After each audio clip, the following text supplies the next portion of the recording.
제가 이 전도서를 설교하다 보니까 이게 해 아래에서 벌어지는 일이라고 이미 전도서 1장에서 솔로몬이 관찰의 대상을 한정을 해요. 그래서 보니까 다 해 아래에서 벌어지는 거라서 해 아래에 뭐 지혜, 해 아래에 부요함, 해 아래에 뭐 학대, 뭐 이런 해 아래의 시리즈가 계속 의도치 않았는데 이렇게 가고 있어요. 그래서 이 해 아래가 언제 끝날까 제가 궁금해요. 저도. 그러니까 해 아래를 붙일 수 없는 본문이 나올 수도 있어요. 그럴 때 놀라지 마세요. 오늘은 해 아래가 없구나. 해 아래가 계속되고 있어서 저도 언제까지 이게 갈지 저도 궁금해요. 부자가 되는 것은 모든 사람들의 공통된 꿈입니다. 그래서 한때 대박이라고 하는 말이 이 신조어가 유행했던 적이 있습니다. 요즘에는 부동산 투자를 통해서 부의 증식을 원하는 사람들이 영끌이라고 하는 그런 말로 회자되고 있습니다. 영끌이, 영혼까지 끌어모아서 부동산에 투자하는 거죠. 이처럼 사람들이 부자가 되기를 원하는 것은 그 중심에 뭐가 있냐면 안정에 대한 갈구, 안정에 대한 욕망, 그것이 그들을 움직이고 있기 때문입니다. 사람에게 근본적으로 가장 중요한 욕구 중에 하나가 안정 또는 안전에 대한 욕구이기 때문입니다. 그렇다면 성경은 부자에 대해서, 그리고 부자가 되기 위해서 그 부를, 재산을 추구하는 것에 대해서 어떻게 이야기하는지, 그리고 어떤 견해를 갖고 있는지 우리는 오늘 본문을 통해서 살펴보고 교훈을 받기를 원합니다. 여러분, 땅을 소유하는 것은 부를 추구하는 것과 같이 동서고금을 막론하고 모든 사람들의 꿈입니다. 그렇죠? 그래서 인간이 땅에 대해서 엄청난 집착을 가져요. 땅에 대한 엄청난 집착. 유명한 톨스토이의 러시아와 대문호였던 톨스토이가 쓴 단편 선집이 있어요. 그 단편 선집 중에 제목이 뭐냐면 사람에게 얼마만큼의 땅이 필요한가. 되게 재밌는 단편집이에요. 사람에게 도대체 땅이 얼마만큼 필요한가? 이게 톨스토이가 지은 짧은 글인데 여기 보면 어떤 사람이 어떤 마을에서 이렇게 땅을 준다라고 하는 소식을 듣고 1,000루블만 주면, 이게 루블이 러시아 화폐 단위 아닙니까? 1,000루블만 주면 당신이 아침에 해가 뜰 때 걸어갔다가 해가 지기 전에 돌아온 그 거리, 그 모든 땅을 주겠다라고 하는 그 촌장의 제안에 따라서 1,000루블을 내고선 걷기 시작합니다. 해가 일찍 뜨니까 막 걷죠. 해가 이제 뜨자마자 막 뛰기 시작하는 거예요. 막 뛰어요. 근데 갈수록 좋은 땅이에요. 이게 갈수록 나쁜 땅이면 돌아올 텐데 갈수록 기름지고 좋은 땅이 계속 보이는 거예요. 그러니까 좀 더 가야지. 가다가 어떻게 되니까 해가 질 쯤 되니까 이 사람이 급한 마음에, 왜? 해가 떨어지기 전에 돌아와야지 자기가 밟은 그 거기까지가 자기 땅이 되거든요.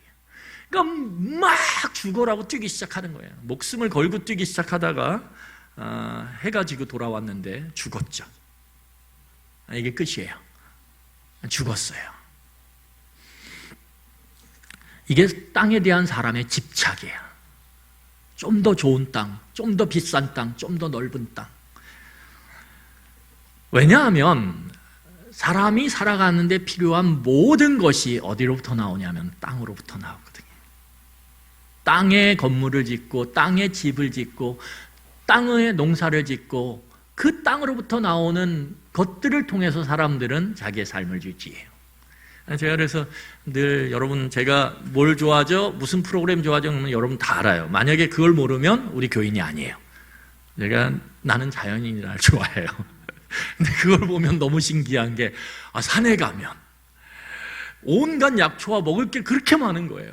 그걸 보는 눈이 없어서 그렇지 보기만 하면 산에 가서 캐는 게 다 막, 제가 그걸 볼 때마다 얼마나 부러운지. 야, 산에만 가서 캐면 저렇게 나오니까. 근데 함부로 캐면 안 돼요. 임산업법상 이거 함부로 캐면은 벌금 내거나 영창에 갑니다. 그래서 땅은 인간의 생명과 직접적으로 연결되어 있어요. 땅은. 이처럼 중요한 땅에 대해서 성경은 그 소유권이 하나님에게 있다라고 분명히 말해요. 자, 우리 함께 레위기 25장 23절을 함께 읽도록 하겠습니다.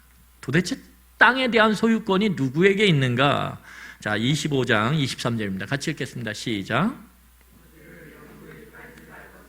토지는 다 내 것임이니라.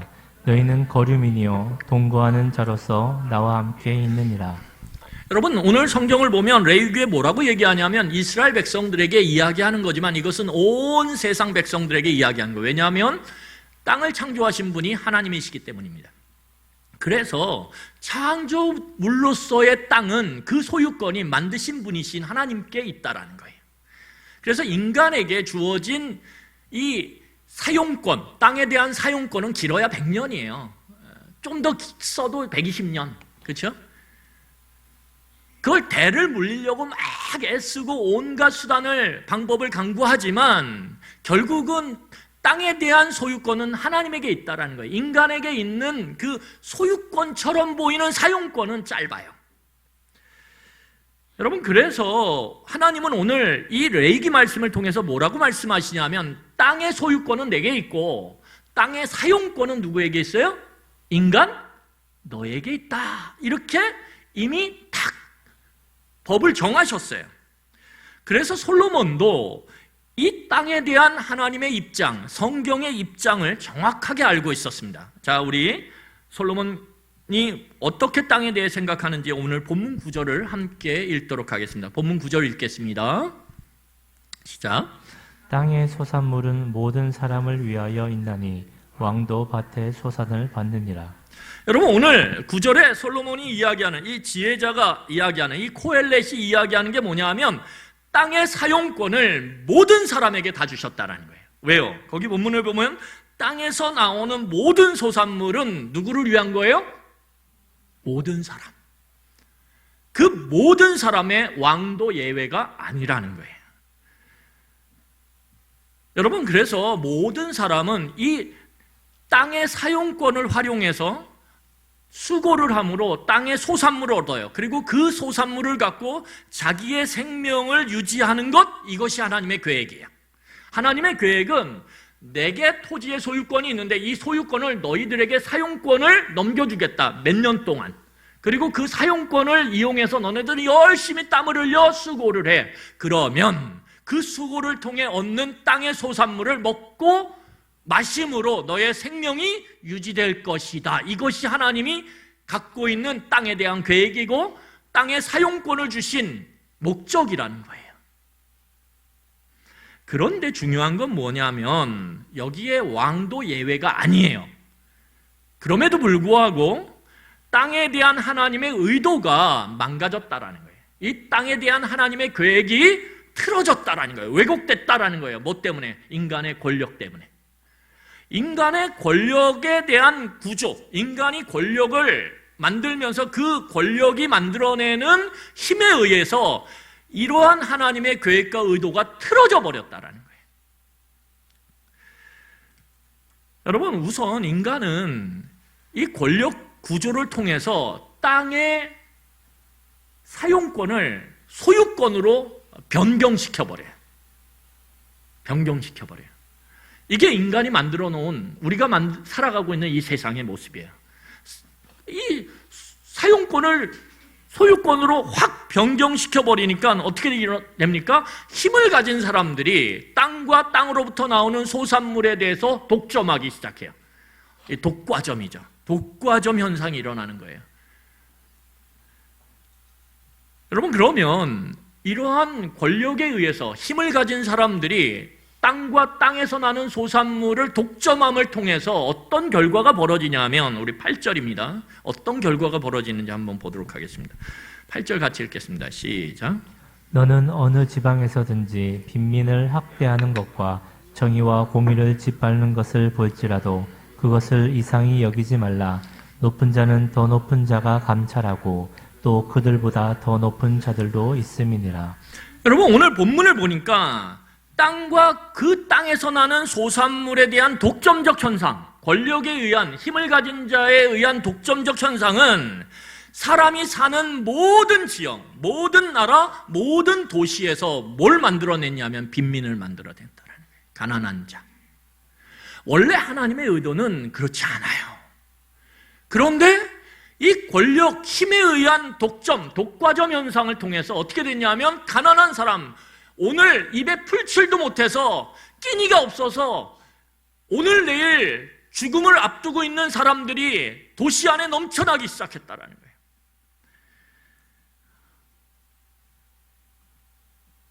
여러분, 그래서 오늘 우리나라를 봐도 이게 2013년의 통계인데요. 2013년에 우리나라의 상위 1%, 가장 권력층, 가장 힘을 가진 사람들 1%가, 그러니까 우리가 5천만이라 그러면 1%면 몇 명입니까?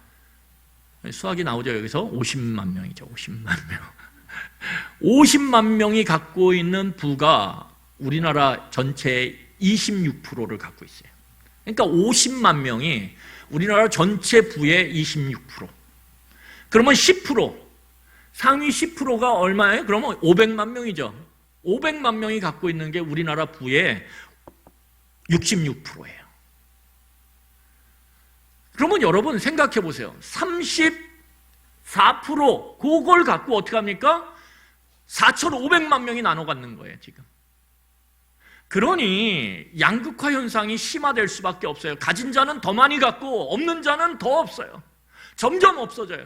시간이 가면 갈수록 가진 자들은 점점 부가 늘어나요. 그런데 없는 자들은 점점 부가 줄어들어서 끼니를 해결해야 되는 것들이 두려울 지경이에요. 여러분, 이러한 과정 속에서 이 권력을 가진 이 독점적 지위를 갖고 있는 부유층들이 어떻게 합니까? 가난한 사람들을 학대해요. 오늘 본문을 보는 것처럼 학대하죠. 왜요? 오늘 그러한 현상이 우리나라에도 너무너무 비일비재하게 역사 가운데 일어났어요. 도시 환경을 개선한다라는 명목하에 어떻게 됐습니까? 뻔히 거기에서 어렵게 살고 있는 그 산동네 사람들을 다 힘으로 몰아내요. 그리고 거기를 깎고 거기를 다 다져서 거기에 아파트를 짓고 돈 있는 사람들이 들어와 살아요. 가난한 사람들은 점점 도시로부터 밀려나요. 근데 일을 하려면 다시 도시로 들어와야 돼요. 그러니까 새벽에 이 도시로 들어오는 그 새벽 버스에 피곤에 쩌든 사람들이 이리저리 머리를 흔들며 자면서 어떻게 해요? 도시로 그 새벽에 들어와요. 그리고 도시에서 허드렛 일을 하루 종일 하고 밤늦게 그 지치고 파김치가 된 몸을 이끌고 다시 그 버스를 타고 대중교통을 타고 또 그 도시 바깥으로 나가는 거예요. 이게 어느 도시에나 어느 지역에나 있다라는 거예요. 왜요? 인간이 만들어 놓은 권력에 의해서, 힘에 의해서 독점적 현상이 어디에나 일어나고 있거든요. 하나님의 계획과 의도가 틀어지고 왜곡돼서 땅과 그 땅으로부터 나는 소산물이 모든 사람들에게 골고루 주어짐으로 수고하고 땀 흘리면 일용할 양식을 먹고 사는 것이 걱정이 없다라는 것이 깨져버렸거든요. 아무리 땀을 흘리고 수고해도 살아가는 것이 고역인 그런 세상이 만들어져 버렸거든요.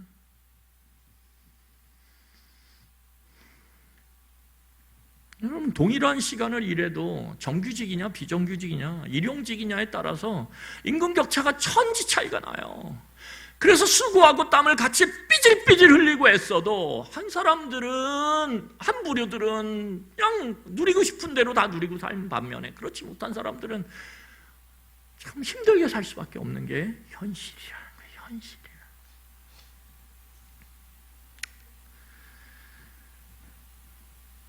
어떤 사회법도 이 가난한 사람들을 보호해주지 않아요. 힘 있는 자들이 자기의 이익을 위해서 법도 얼마든지 자기 입장에 맞게 바꾸고 왜곡시키거든요. 여러분, 우리가 보고 있지 않습니까? 여러분, 부자들이 보면 어때요? 가난한 사람들을, 자기 밑에 있는 사람들을 하나님의 형상, 인간으로 취급하는 게 아니라 짐승 취급해요. 자기네 집에 강아지보다 더 못하게 취급해요. 강아지는 거의 자기와 같은 급으로 대우하죠. 그것이 오늘 우리가 살아가고 있는 이 2020년의 대한민국의 현실이고 온 세상에 이 권력과 힘에 의해서 독점적 지위를 누리는 자들이 만들어내는 이 세상의 모습이라는 거예요.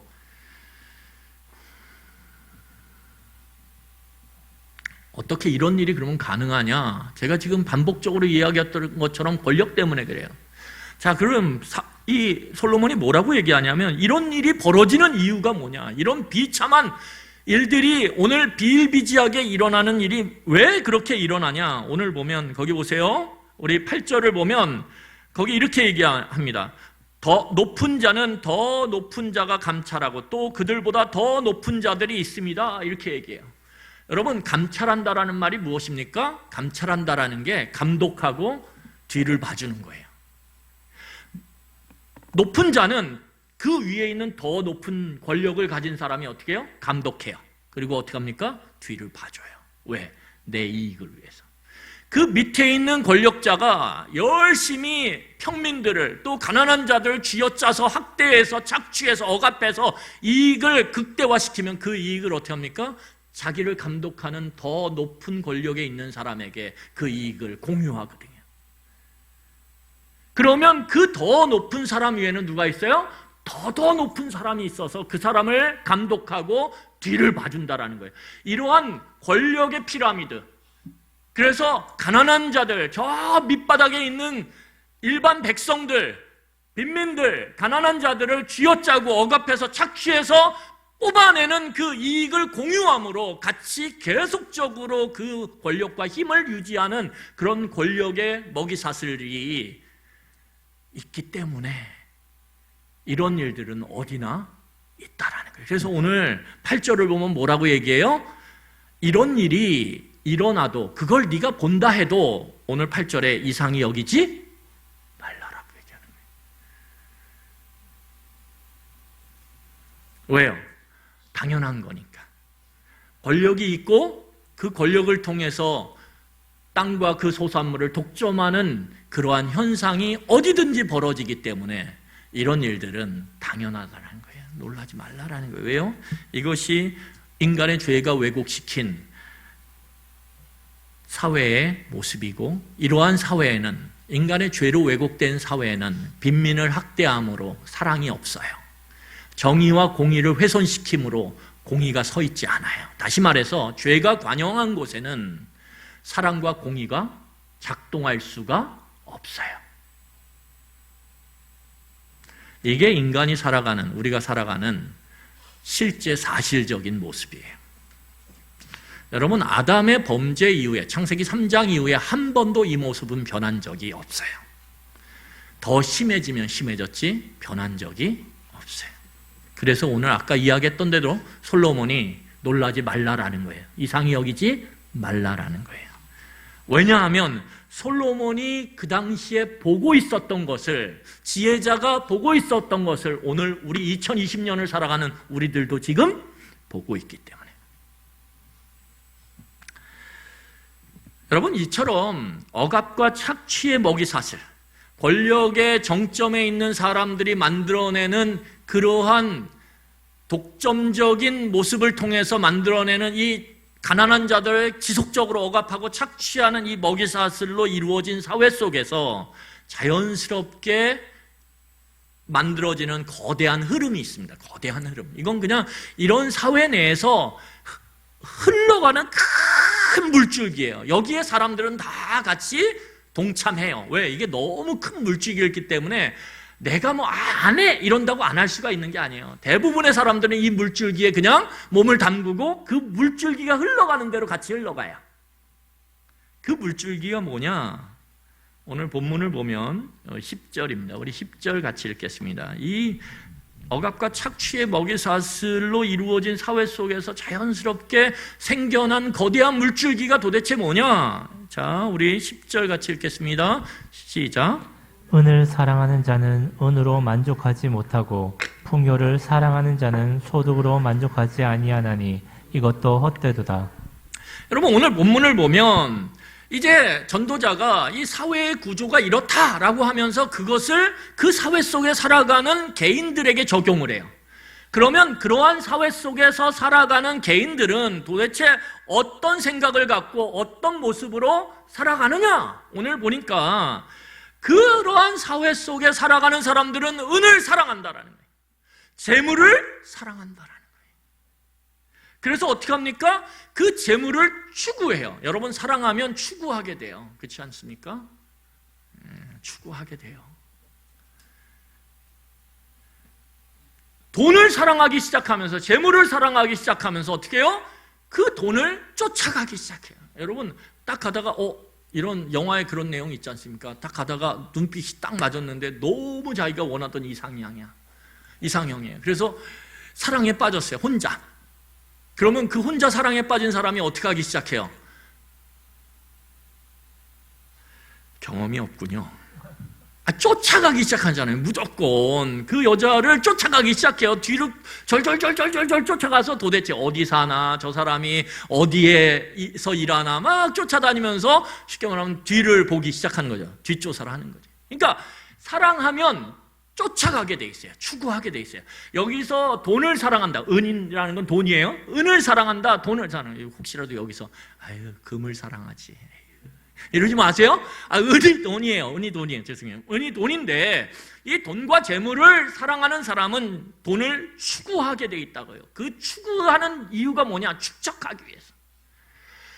돈을 축적해야 힘이 생겨요. 돈이 모아져야 이러한 억압과 착취의 사회, 힘이 있는 자가 가난한 자를 억압하고 착취함으로 더 많은 부를 생산해내는 이런 사회 구조 속에서 어떻게 해요? 거기서 점점 상위 계층으로 올라갈 수 있어요. 여러분 자본주의 사회를 살고 있는데 돈이 가장 강한 권력을 발휘하는 구조죠. 그러니까 우리가 살아가는 세상은 지금까지 역사상 아담 이후에 지금까지 가장 돈을 권력으로 삼는 사회 구조예요. 이전에도 솔로몬 때도 그런 구조에 살았어요. 그런데 우리가 사는 이 자본주의 사회는 그것의 가장 극치, 돈이 어디까지 힘이 있는지를 보여주는 가장 정점의 사회가 우리 사회예요. 그러니까 오늘 솔로몬이 이야기하는 것의 극단적 모습이 우리가 살고 있는 이 세상이라고 생각하면 돼요.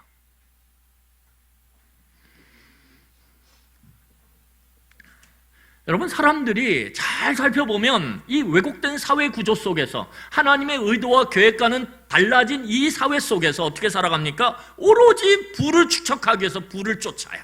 부를 추구해요.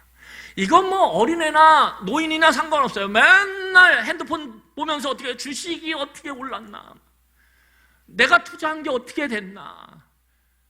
왜요? 온 모든 생각과 마음이 돈을 추구하고 쫓고 그 돈을 모으는 일에 쏠려 있거든요.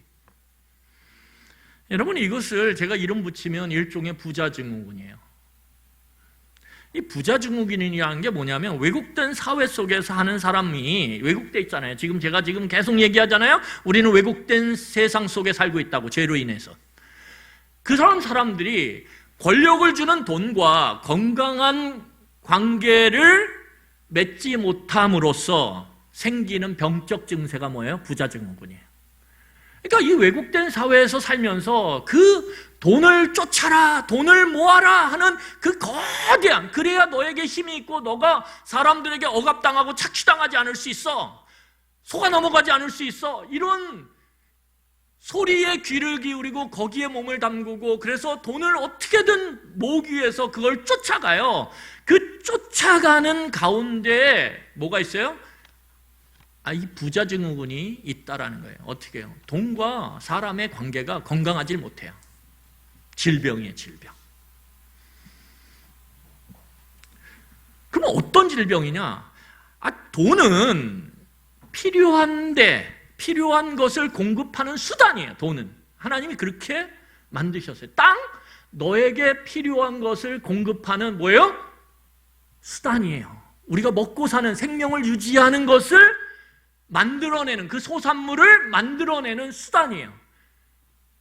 돈도 수단이에요. 우리가 필요한 것을 채우며 살아가는. 그런데 이 부자증후군은, 돈과 사람의 건강치 못한 관계는, 이 세상의 이 왜곡된 구조 안에 만들어진 큰 이 흐름은 돈을 수단이 아닌 사랑의 대상, 다시 말하면 목적으로 삼는다라는 거예요.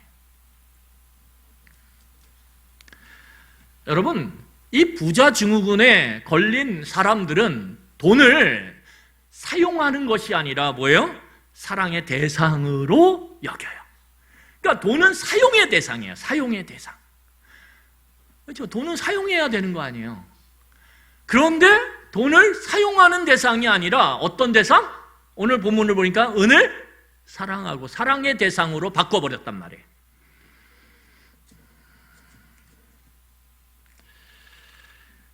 여러분, 오늘 톨스토이가 이게 인생에 대해서 굉장히 고민을 많이 한 사람이 톨스토이거든요. 제가 좀 그리고 톨스토이 책들을 좀 읽었어요. 그래서 오늘 본문을 연구하는데 톨스토이가 계속 떠오르는 거예요. 톨스토이가 쓴 또 다른 단편집에 뭐가 있냐면 사람은 무엇으로 사는가라고 하는 유명한 단편집이 있어요. 사람은 도대체 무엇으로 사는가? 거기서 이야기하는 톨스토이 결론은 뭐냐면 사람을 사랑하는 걸로 산다 이렇게 얘기해요. 그러니까 원래 사람은 인생을 깊이 들여다보는 이 대무호가 생각하는 게 뭐냐면 인간은 사람을 사랑하는 존재로 여기며 사는 게 사람의 인생이라는 거예요. 그런데 이 왜곡된 구조 안에 있는 거대한 이 부자 증후군의 흐름 가운데 몸을 맡긴 사람들은 사람을 어떻게 해요? 수단으로 생각해요. 이용의 대상.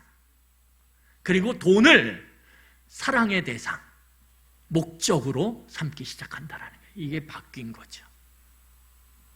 뒤집힌 거죠.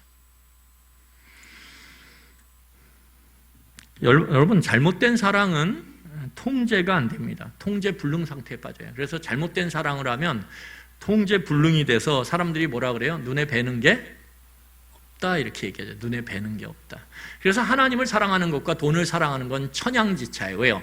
하나님을 사랑하게 되면 하나님을 추구해요. 하나님을 쫓아요. 하나님을 쫓게 될 때에 나타나는 것이 무엇이냐면 뭘 쫓을까요? 하나님의 뜻을 쫓게 돼요.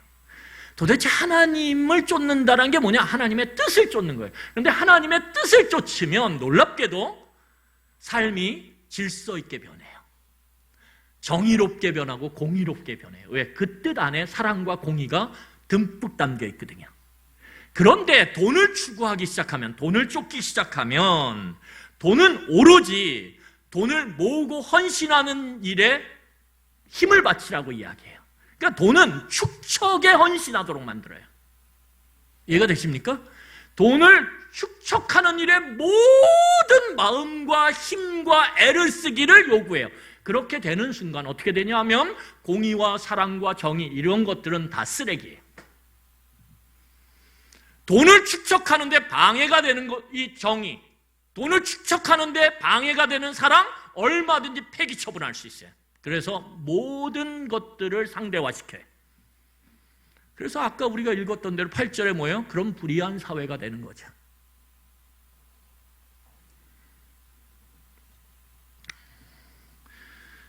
여러분, 오늘 솔로몬은 이 돈을 사용의 대상이 아닌 사랑의 대상으로 바꾸는 순간 이 부의 축척 그리고 그것을 위한 추구가 결코 인간에게 만족을 주지 못한다라고 얘기해요. 오늘 우리가 읽었던 10절의 말씀처럼.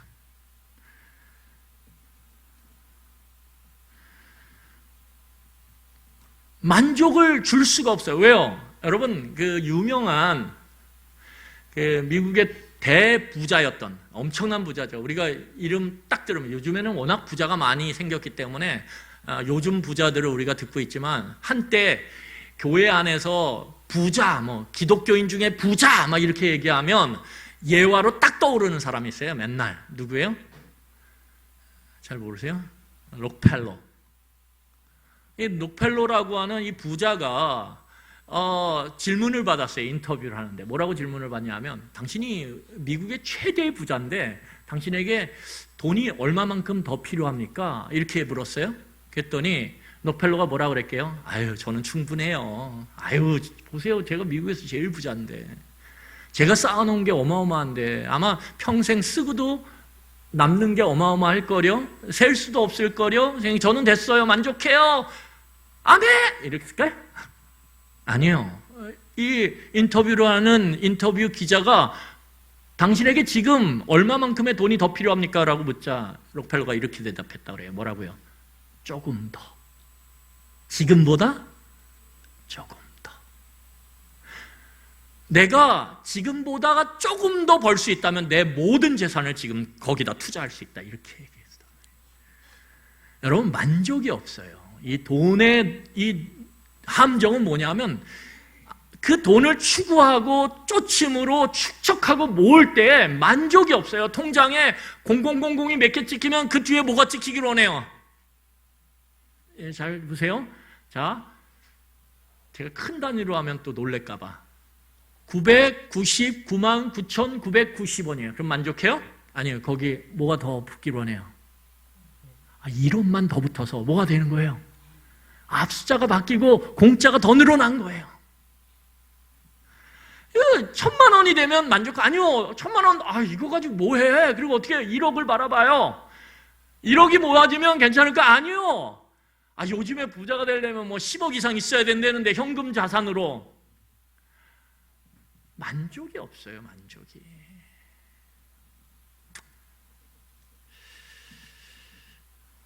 여러분, 돈에 대한 이 헌신은 자식에 대한 잘못된 사랑을 통한 헌신과 비슷해요. 부모들이 자식을 잘못 사랑하면 어떻게 해요? 독립적으로 안 키우고 계속 그 자식 뒤돌아다니면서 헌신하죠. 언제까지? 그래서 요즘에는 뭐 헬리콥터 부모 이런 것도 있죠. 결혼을 했는데도 계속 그 집 주변에 떠 있어. 그래서 자식들이 고민이 이 키번호를 바꿔야 되나 안 바꿔야 되나 이런 고민을 할 정도예요. 여러분, 그런데 오늘 솔로몬은 이 부의 추구, 이 부를 쫓는 것이 초래하는 심각한 문제 3가지를 제시합니다. 우리 함께 첫 번째 어떤 문제가 있는지 간략하게 살펴보도록 하겠습니다. 11절이에요. 부가 추구하는 추구가 초래하는 심각한 문제점이 있어요. 첫 번째 같이 읽겠습니다. 시작. 재산이 많아지면 먹는 자들도 많아지나니 그 소유주들은 눈으로 보는 것 외에 무엇이 유익하랴. 재산이 많아져요. 부를 추구하니까. 그래서 힘이 생기는 것 같아요. 그런데 이 부자가 잘 지켜보니까 부자가 되면서 살림살이가 늘어나요. 여러분, 부자가 되면 맨 먼저 뭘 사요? 여러분, 그 운동선수들이 부자가 되잖아요. 굉장히 외국에 진출해서 연봉을 많이 받고 부를 쌓으면 가장 먼저 바뀌는 게 있어요. 뭘 바꿀까요? 집을 바꿔요. 대저택으로 바꿔요. 그리고 자동차를 바꿔요. 이 2가지가 순서예요. 여러분들도 그래요. 그렇죠? 주식 대박이 나가지고 그러면 집부터 옮겨요. 그리고 차 바꿔요. 이렇게 자연스러운 거예요. 여자분들은 백을 바꿔요. 이렇게 바꾸는 게 좀 다른데 어쨌든 집을 바꿔요. 집을 대저택으로 바꾸니까 예전에 필요하지 않던 이 살림살이가 늘어나니까 이전과는 비교할 수 없을 정도로 살림살이가 커지니까 확대되니까 뭐가 필요해요? 가정부가 필요해요. 그 넓은 30평 되는 부엌에서 이것저것을 일하는 가정부들이 여러 명 필요해. 정원이 있으니까 정원사도 필요해요. 옛날에는 베란다에 있는 화분 몇 개 아내가 다 이렇게 손 봤는데 이제는 손 볼 수가 없어요. 왜요? 정원이 뭐 몇천 평인데 관상수 나무가 하나에 몇 억짜리인데 그거 어떻게 그냥 맡겨요? 다 애들 잘못 맡겼다가 애들 다 민머리 만들면 어떻게 해요, 나무들. 그러니까 전문 정원사들을 고용하기 시작해요. 애들을 키우니까 유모를, 왜요? 돈이 있으니까 돈을 쓰려고 막 아내가 이곳저곳 다니다 보니까 어떻게 애를 돌볼 시간이 없어요. 그러니까 유모를. 차가 필요하니 차 기사를 고용을 해요. 돈이 많으니까 내가 계산이 안 돼. 예전에는 이렇게 계산이 됐는데 계산이 안 돼. 그러니까 어떻게 해요? 회계사를 고용해요. 돈을 더 벌어야 되니까 만족이 없잖아요. 그러니까 투자 전문가를 고용해요. 여러분, 얼마나 세금이 많은지 각종 세금이 듣도 보지도 못한 세금 청구서가 막 날아오기 시작해요. 그리고 이 후원단체는 왜 이렇게 많이 요청서를 보내는지 온갖 후원 요청서를 사람들이 막 보내기 시작해요. 그리고 연락도 안 하던 친인척들이 얼마나 연락을 해야 되는지. 여러분, 보니까 돈을 벌었는데 내가 먹고 입고, 여러분 옷 10벌 입나요? 아니, 밥을 먹는데 부자가 됐다고 10끼 먹고 하루에 20끼 먹나요? 아니요, 내가 먹는 건 3끼예요. 아니, 바빠서 오히려 투자하느라고 3끼 먹던 게 2끼로 줄었어요. 그리고 간편식을 먹어요. 그리고 어떻게 해요? 옷 살 시간이 없어요. 어차피 막 돌아다니는 거 사람 만날 때만 좋은 옷 입고요. 그냥 후질근한 옷 입고 맨 돌아다녀요. 그러니까 자기가 자기를 보니까 부자가 됐는데 자기의 삶은 그렇게 나아지질 않았어. 그런데 뭐예요? 집에서 정원 가꾸고 뭐 일하고 이런 사람들은 이 좋은 환경을 다 누리는 거예요. 여러분 어디 나와요? 기생충에 보면 나오잖아요. 그렇죠? 기생충에 집에서 일하는 분들이 어떻게 해요? 그 가족이 어디 가니까 거기서 파티를 즐기죠. 그렇죠?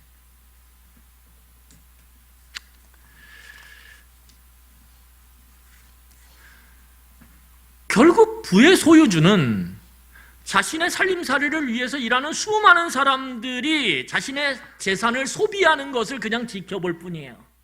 그리고 자기는 어떻게 해요? 아침에 일찍 일어나서, 부자인 사람들은 일찍 일어나요. 건전한 부자들은 어떻게 해요? 열심히 벌어야 돼요. 그러니까 마치 자전거 페달 돌리듯이 멈추면 나는 끝나, 그런 생각에 하루 종일 분초를 아껴가면서 살아요. 그런데 쓸 시간이 없어요. 일의 노예가 되는 거죠. 돈을 위한 노예가 되는 거죠. 즐거움을 누릴 시간이 없어요. 결국 보니까, 솔로몬이 보니까 부자가 됐는데 얼굴이 죽상이에요. 즐겁질 않아요. 두 번째는 12절입니다. 우리 12절 보겠습니다. 부자가 부를 추구함 가운데서 만나는 문제가 뭔가 12절 같이 읽겠습니다. 시작. 노동자는 먹는 것이 많든지 적든지 잠을 달게 자거니와 부자는 그 부요함 때문에 자지 못하느니라. 오늘 본문을 보면 여러분 일반적으로 하루 종일 일한 노동자들은 밤에 잠을 잘게 자요. 여러분들이 잠이 안 오세요? 그러면 하루에 15,000불을 걸어보세요. 발바닥이 불이 나서 자요. 하루에 15,000불을 걸었는데 잠이 안 온다? 그런 일은 있을 수 없어요. 그런 분들은 거의 사이보그급이에요. 잠을 잘 수밖에 없어요. 피곤하면 자는 거예요. 반면에 부자들은 잠을 잘 수가 없어요. 왜요? 그의 부요함 때문에, 그의 재산 때문에. 왜? 재산이 손실이 날까 봐. 밤에도 어떻게 해요? 계속 여기에 뭐 넣어놨고 저기에 뭐 넣어놨고 저거는 지금 어떻게 이율이 되고 내가 저기다 투자한 거는 몇 년이 되도록 가만히 있네요. 왜 그럴까? 뭐 고민 막 자기가 막 온갖 거를 유추하기 시작해요. 추측하기 시작해요. 밤에 생각이 많아지면 잠이 없어요. 생각이 많아지니까 어떻게 돼요? 이것저것 계산하다가 이것저것 다 주판을 튕겨보다가 계산기 두들겨 보다가 새벽이 와요. 잠이 안 와요. 투자한 돈을 잃을까 봐. 혹시라도 내가 이렇게 큰 사업을 지금 새롭게 벌이는데 경기 침체가 올까 봐. 그러니까 결국 이 부자들은 돈과 관련된 여러 가지 일 때문에 어떻게 염려증후군에 걸려요. 염려증후군. 계속 염려하는 거예요. 하루 종일 돈 걱정만 해요. 여러분, 없는 사람들은요 걱정할 게 없어요. 그렇지 않습니까? 저는 별 걱정이 없어요. 그런데 돈이 쌓이고 모여지잖아요? 그러면 걱정이 없어질 것 같죠? 아니요. 어마어마한 걱정을 하기 시작해요. 어마어마한 걱정.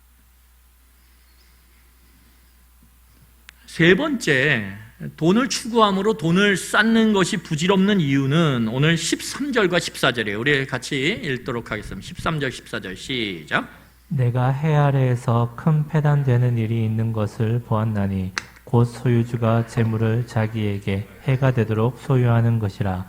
그 재물이 재난을 당할 때 없어지나니 비록 아들은 낳았으나 그 손에 아무것도 없느니라.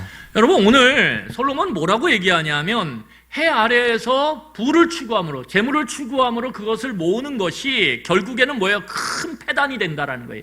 이 패단을 봤다라는 거예요. 여기서 큰 패단이라는 건 뭐냐면 역겨운 악을 의미해요. 역겨운 악. 여러분, 악을 보면 그 악함, 아주 잔인하게 사람을 죽이거나 이런 영화들을 보면 어때요? 막 미스껍죠, 속이. 미스껍지 않으세요? 그러면 굉장히 단련된 분이에요. 미스꺼워요. 저는 그래서 그런 영화 안 봐요. 왜? 보고 나서 너무 힘들어요, 제가. 너무 역겨워요. 오늘 돈을 추구함으로 무한대로 돈을 끝없이 만족이 없으니까 계속 추구해요. 계속 모으려고 그래요. 결국 이것이 어떤 문제를 만들어내냐면 역겨운 악을 만들어낸다는 그 모습 맞다라는 거예요. 왜 그러냐 하면 여러분 부는 그리고 그 부를 끝없이 만족이 없기 때문에 추구를 하면 지속적 투자를 하게 돼 있어요. 그렇지 않습니까? 지속적 투자를 할 때 어떤 문제가 생겨요? 여러분 재산이 1억밖에 없는데 만약에 1,000만 원을 투자를 해서 얻을 수 있어요. 그러면 그 1억 가진 사람은 반드시 투자해요. 안전하다면. 그렇지 않습니까? 1,000만 원 받는데도 투자해요. 그런데 재산이 1,000억이에요. 1,000억 가진 사람한테 이렇게 얘기해요. 이거 투자하면 1,000만 원 얻을 수 있어요. 투자할까요? 안 할까요? 여러분 믿음으로 고백하세요. 투자할까요? 안 할까요? 안 하죠. 내가 1,000억이 있는데 1,000만 원 얻자고 그 귀찮은 일을 해? 에이 됐어. 그러면 이 사람은 얼마 정도 돼야 투자해요? 최소 100억 이상 돼야 투자해요. 그러니까 이 끝없는 부의 추구 가운데 재물을 추구함 가운데 내가 많은 것들을 갖잖아요. 그러면 그게 엄청나게 위험해진다는 거예요. 오늘 보면 뭐라 그래요? 이 13절에 이렇게 얘기해요. 그 곧 소유주가 재물을 자기에게 뭐가 되도록?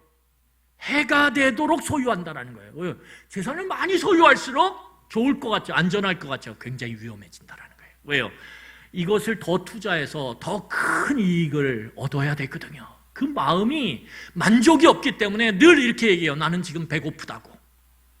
그래서 투자할 때를 더 찾아요. 여러분 부자들이 훨씬 더 투자할 때를 더 찾아서 이곳저곳 다니고 안테나를 세워서 정보들을 입수하려고 그래요. 그래서 사기꾼들한테 당하는 거예요. 왜?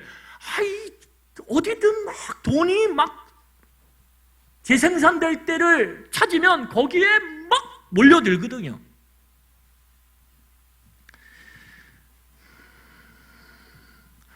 여러분 유명한 말이 있죠. 하이 리스크는 아주 높은 위험성을 갖고 있으면 하이 리턴, 많은 것을 얻을 수 있다. 이게 유명한 투자의 원칙이에요. 그건 다시 말하면 뭐냐면 위험한 투자를 하면, 높은 이익을 위해서 투자하면 잃을 가능성이 많다라는 거예요. 여러분 이 당시에 솔로몬 시대 때는 선박을 통해서 지중해 무역을 했어요.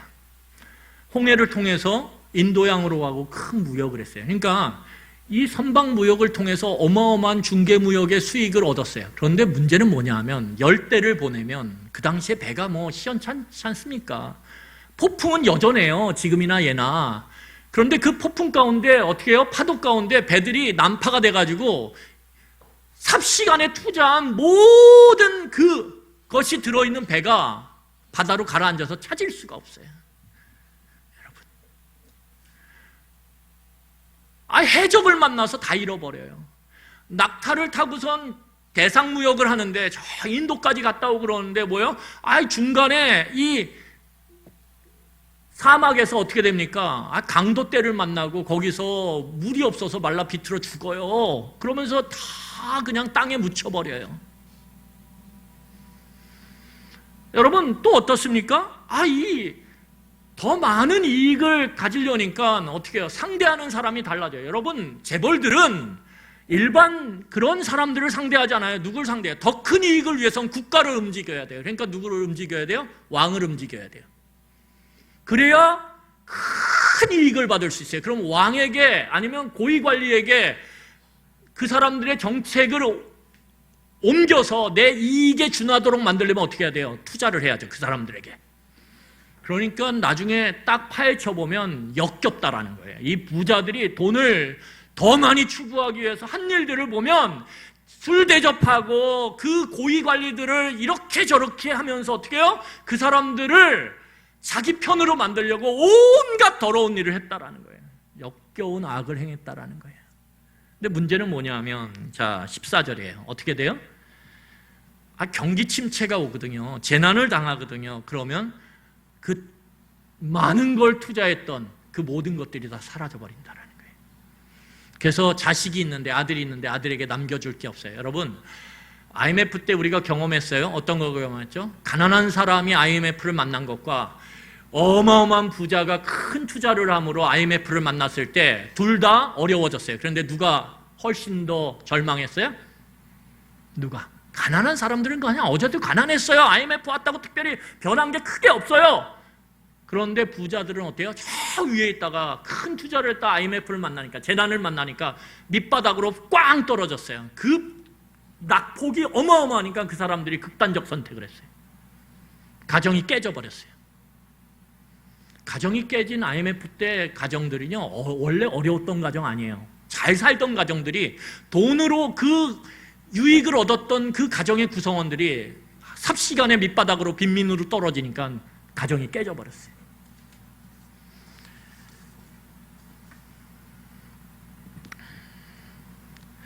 여러분, 오늘 본문을 보면 이 부를 인생의 사랑의 대상 그리고 목적으로 삼는 이러한 부의 추구는 세 가지, 우리가 지금 봤던 세 가지의 문제뿐만 아니라 죽음 때문에, 결국 다 놓고 가거든요. 이 죽음 때문에 헛된 것이고 큰 불행이라고 얘기해요. 자, 우리 함께 16절 읽겠습니다. 16절 같이 읽겠습니다. 시작. 이것도 큰 불행이라 어떻게 왔든지 그대로 가리니 바람을 잡는 수고가 그에게 무엇이 유익하랴. 여러분, 결국은 다 놓고 가는데, 아유, 다행히 운이 있다라고 생각을 해서 어떻게 해요? 그래도 내가 죽기 전까지 이거 재산 지켰고 잃지 않았고 안전한 투자해가지고 그래도 벌어먹고 살았네. 야, 이거 자식한테 넘겨줄 게 있게 됐네. 그런데 문제는 뭐예요? 죽는다라는 거예요. 결국은 다 놓고 가야 된다라는 거예요. 그게 불행한 거라는 거예요. 결국은 뭘 위해서 그렇게 애썼냐 이거. 뭘 위해서 그렇게 허리 졸라매고 그렇게 사람들 거 뜯어가면서 내 이익을 모으는데 충실했냐 이거예요. 결국 다 놓고 가는데. 근데 또 하나가 있어요. 자, 17절에 보면 이 부를 끊임없이 추구한 사람의 일평생이 비참할 수밖에 없는 또 하나의 이유를 얘기해요. 우리 17절 같이 읽겠습니다. 시작. 일평생을 어두운 데에서 먹으며 많은 근심과 질병과 분노가 그에게 있느니라. 결국 보니까 이 돈을 추구했던 인생을 보니까 일평생 동안 외로워요. 왜? 여러분, 돈을 추구하고 돈을 모으는데 자기의 삶에 초점을 맞춘 사람들은 어때요? 모든 주변의 사람들 잠재적인 사기꾼으로 봐요. 내 돈을 어떻게든 가져가려고 하는 사람, 내 이익을 같이 공유하려고 하는 사람. 그래서 어떻게 합니까? 철저히 외로워요. 그래서 여러분, 텔레비전에 나오는 부자들이 식사를 하는 걸 보면 어때요? 혼자 먹어요. 그 넓은 식탁에서 혼자 먹어요. 외롭죠. 그리고 어떻게 됩니까? 이 지독하게 부를 추구하는 사람은 마음과 몸의 질병을 가져요. 어떤 질병? 거기 보세요. 근심이에요. 늘 돈에 대한 근심. 그리고 그 스트레스, 그 근심이 뭐예요? 몸에 질병을 가져와요. 몸에 질병을 가져올 뿐만 아니라 마음의 분노를 일으켜요. 조금만 일해도 분노가 일어나요. 막. 다시 말해서 이 부를 추구하는, 부를 쫓는 사람들의 이 모습, 근심과 질병과 분노는 뭐예요? 그것에 대한 사랑 때문에 그래요. 왜요? 사랑은 쫓게 돼 있고 절대화하게 돼 있거든요. 그것이 절대화되는 순간 부가 조금의 손상과 이동, 흔들림이 있으면 어떻게 해요? 마음이 괴로워지고 근심이 일어나고 몸이 상하기 시작하고 다른 상대방을 향해서 분노하기 시작해요. 이거죠, 이게. 여러분, 이게 부를 추구하는 인생의 모습이에요. 그래서 여러분, 우리 봤잖아요. 대한항공의 그 부자인 여자가 자기 마음에 안 드니까 뭐예요? 사람들을 향해서 직원들에게 야! 화가 얼마나 많은지 정말. 여러분, 그런데 놀랍게도 오늘 좀 말씀이 조금 길어졌지만 중요한 부분을 짚고 마치겠습니다. 이 끝없는 부의 추구에 대해서 오늘 솔로몬은 다른 삶의 방식을 제시해요.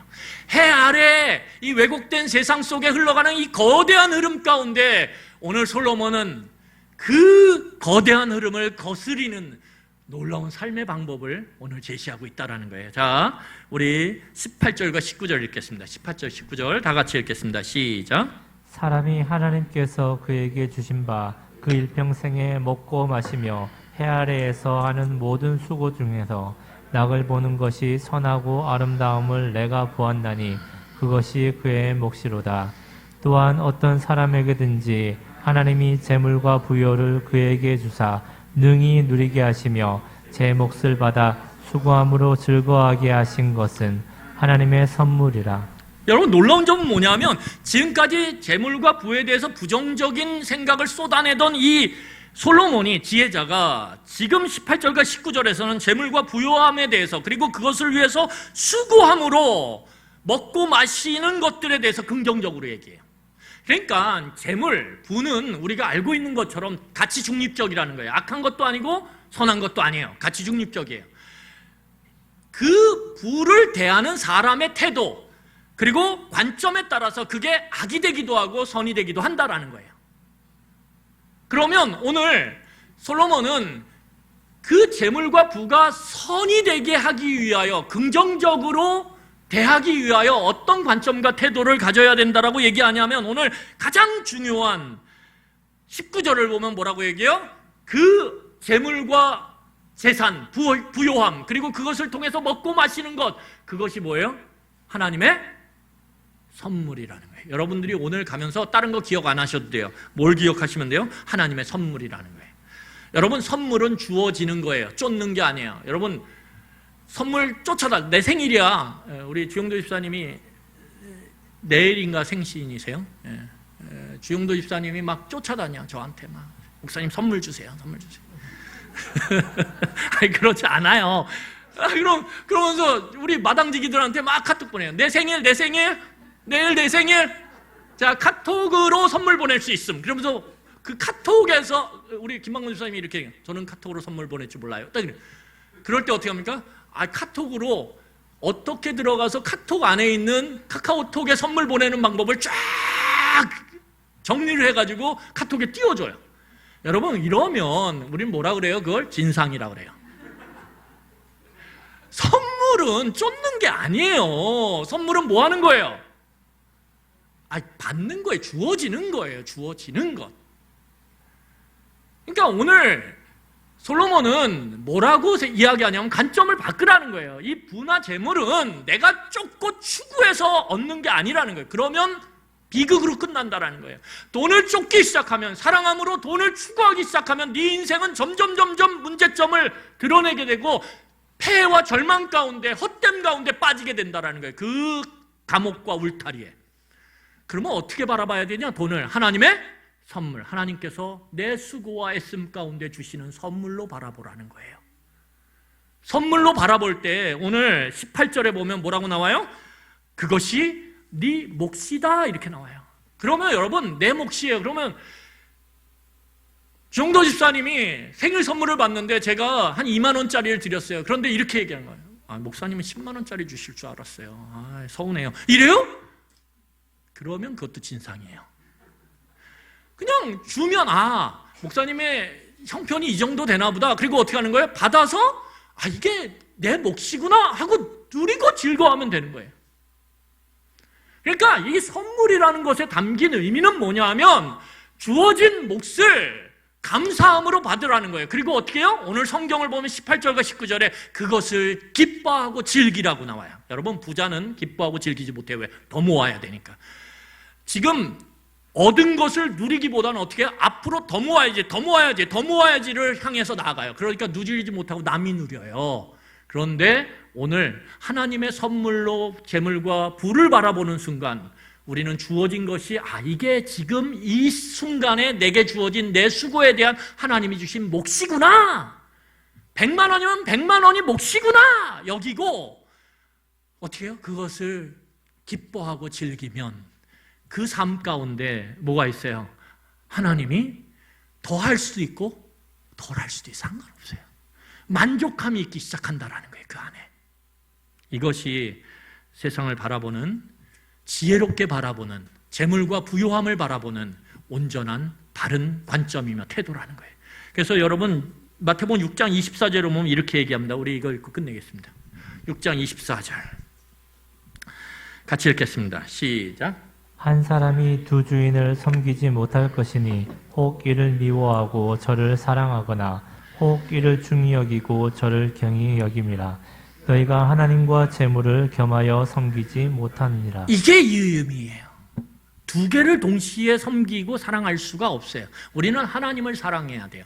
하나님을 사랑하고 하나님을 추구하고 하나님을 쫓아야 돼요. 여러분, 그럴 때 어떤 일이 일어나냐면 삶의 태도와 마음의 질서가 생기기 시작해요.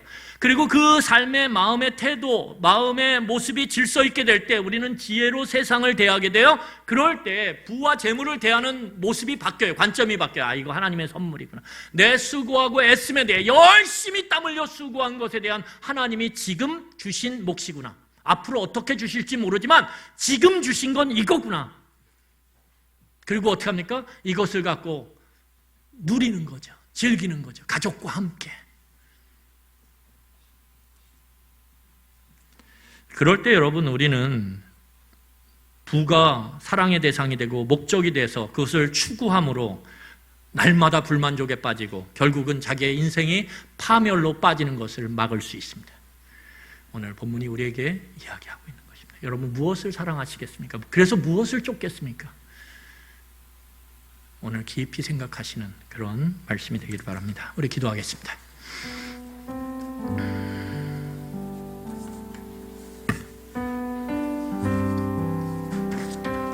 여러분, 오늘 우리 영상으로 예배드리시는 분들, 이게 굉장히 중요한 문제예요. 이 해 아래의 부요함.